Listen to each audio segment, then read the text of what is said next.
Hi, Jess. I saw this post this morning and I've just got a little bit of time now to chat about it. And you asked exactly what I wrote in the caption for this video. Carissa does lots of posts on telling your story behind your business, your how and why, and being vulnerable and truthful, etc., etc. Can someone point me in the direction of where the videos are? I was like, well, let's just do another one right now while I have a coffee in this fabulous mug, by the way. Check out this mug. It has crystals in it and it looks like a mermaid and it has scales. It's beautiful. But this is one of my favorite topics because I do honestly believe that it is super important. And so I just wanted to talk about it again because there's been lots and lots of new members in this group lately. And this is one of my new wigs, by the way. For anyone who doesn't know, I wear wigs because I have alopecia and I'm currently building a wig collection. And this is my new favorite. I love it. Anyway, telling your story and being vulnerable, that's actually, there we go. That's a part of my life, so I make it a part of my business and a part of my brand.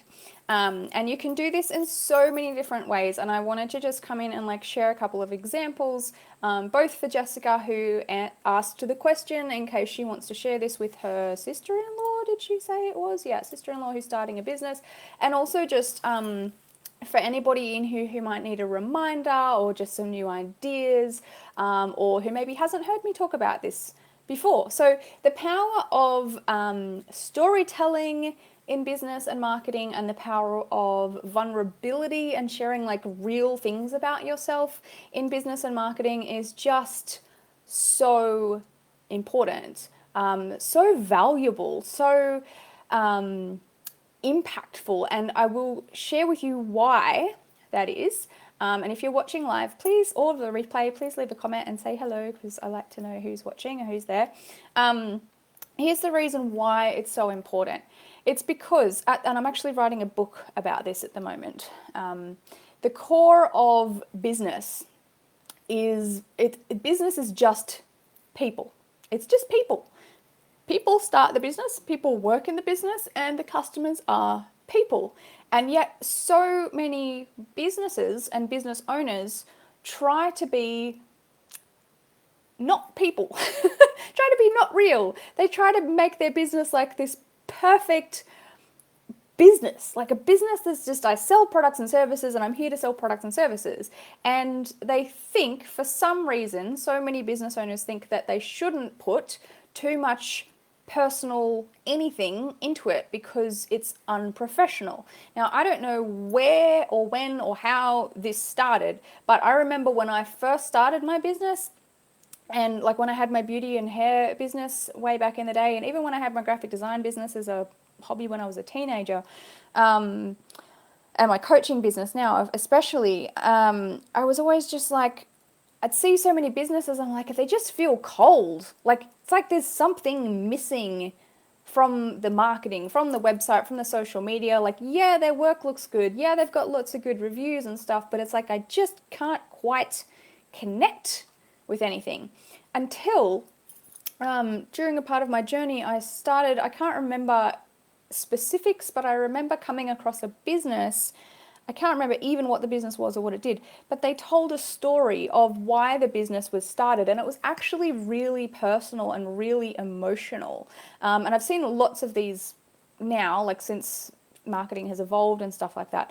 But it gave me an idea to go and type on my spray tanning business way back in the day. I told my story of why I loved spray tans, and it was because I grew up with very pale skin. I still have very pale skin. I could never tan in the sun. I would just sunburn, I get freckles, I would peel, and all of my friends and everyone else at the beach could just go and lay in the sun and get this beautiful tan. And I always just was like, felt really like there was something wrong with me. I was super jealous. I would see these like beautiful tan girls in like bright colored bikinis or like white bikinis. I'm like, fuck, I want to look like that. But I can't. It's just not a part of my DNA. And then when I first had my first like good spray tan, I was like, oh my God, I am amazing. Like, I feel so good. And anybody who's had good spray tans, like, but you know how that feels. It's like the first time you get a tan, you're like, I am hot as fuck, man. Like, this is amazing. My clothes look great. I've just lost 5 kilos. Like, I am obsessed with myself. This is this is great. And I instantly became addicted to spray tans, and I was like, I never want to be white again. Like, I just want to be tanned all of the time. I didn't write I didn't write exactly that on the website, because there was a bit of swearing in that story, but I did write a version of that story that was kind of saying like what my skin is like naturally and how I felt because I wasn't able to tan in the sun, and how I felt when I finally had my first spray tan. And because that story was on my website and every other spray tanning business in my market area, etc., like I did a little bit of competitor research at one point, like they didn't have any stories like that. And I had so many clients that came to my business for the first time and told me they loved my website and they related to my story. So many people, and that was the turning point. That was the reason why they came to me, because they could relate to my story. And so sometimes something as simple as just sharing like a personal story, or even if it's not a personal story, even if it's a story about one of your clients, like Jessica came to me because she blah, blah, blah, blah, blah, was dealing with this, she was feeling like this. And so we did this, and now she looks like this, and now she feels like this. And then if there's somebody that comes to your website that's looking at your products and services and they can relate to Jessica or they can relate to you, they are now emotionally attached to your brand and your business instead of everybody else's that doesn't have that story, that doesn't have that emotional connection part. And that is because human beings, people, we are attracted to, we form relationships with, we connect to, we relate to people who are in some way like ourselves. That's very important to understand. And that's why it's also really important to show up as your real authentic self in your marketing, on social media, in your business, because if you are trying to be perfect, if you are trying to be like a professional version of yourself, then that isn't actually your real self, then the truth of that is that people can't actually connect with you. They can't relate to you if you're trying to be like a person that doesn't exist, you know? So everybody has flaws, everybody has fears, everybody has insecurities, everybody has something that's like, and we bond more. We bond more with things that are like wrong with ourselves.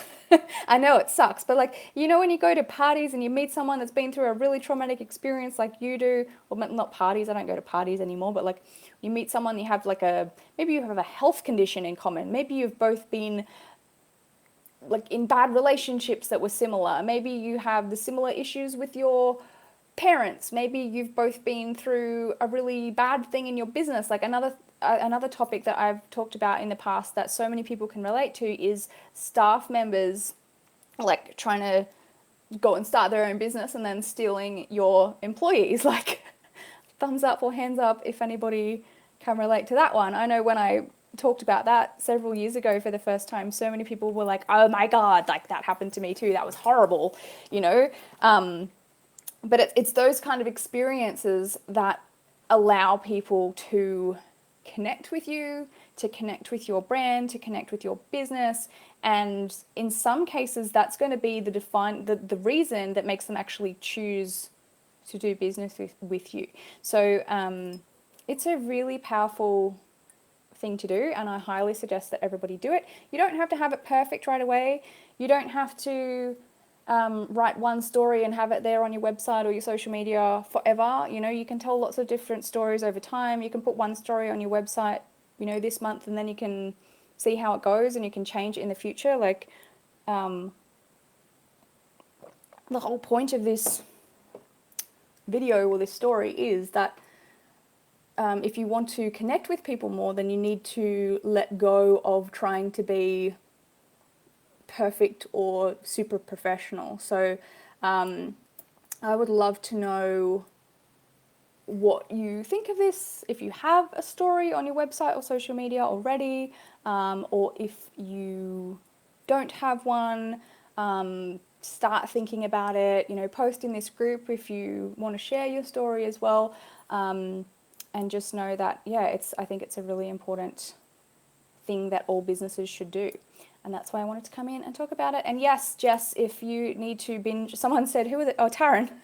China said, check out her YouTube channel, meaning my YouTube channel. And Taryn said, tell her to binge Carissa's YouTube, so much good shit. So my final note to everybody is, if you are not currently subscribed to my YouTube channel, or if you haven't binged my videos on YouTube, yes, there is years worth of videos on there that is like just really, like, I've made so many videos to help with this kind of stuff and like business growth and marketing and stuff. And my YouTube is youtube.com/Carissa Hill Coach, I think that's what it is. Or if you just search Carissa Hill on YouTube, there's lots and lots of videos on there. So if you're up for a little bit of a video binge tonight, tomorrow, when you have some free time, comment on my videos on YouTube. I hardly ever go on there, but it'll be interesting to see which videos you like the best. Okay, thanks so much for having a coffee with me. If you are having coffee, I'm having a coffee with you. And I will see you in the group. Okay.